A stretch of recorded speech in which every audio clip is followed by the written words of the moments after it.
समोरच दागिने असूनही चोराने कशालाही हात लावला नाही। करीना कपूरच्या जबाबात महत्त्वपूर्ण जबाब, सैफचा मुलगाच टार्गेट होता का? करीनाच्या जबाबानंतर प्रश्न उपस्थित। घरात शिरलेला चोर खूपच आक्रमक होता, त्याने सैफवर अनेक वेळा वार केले। मी प्रचंड करीना कपूरचा पोलिसांना जबाब। आरोपींना हल्ल्याआधी सैफच्या मुलाच्या रूमकडे जात 1 कोटींसाठी धमकावल्याची माहिती। चोरीऐवजी सैफचा मुलगा जहांगीरला ताब्यात घेऊन ब्लॅकमेल करण्याचा डाव असण्याची शक्यता। सैफच्या नव्हे तर त्याच्या मुलाच्या हत्येच्या इराद्याने आरोपी घरात शिरला होता। जितेंद्र आव्हाडांचा खळबळजनक दावा, प्राणघातक हल्ल्यातून नशीब बलवत्तर म्हणून सैफ वाचला अशी प्रतिक्रिया।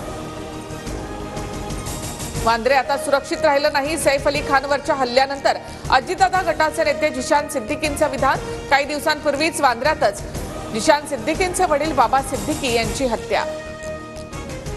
वांद्रे, दादर ते गुजरात, सैफवर हल्ला करणारा आरोपीचं 5 सीसीटीव्ही फुटेज समोर। हल्ल्यानंतर टी शर्ट बदलून नंतर दादरमध्ये हेडफोन खरेदी केल्याचंही दृश्य, नंतर गुजरातच्या दिशेने पळाल्याची माहिती।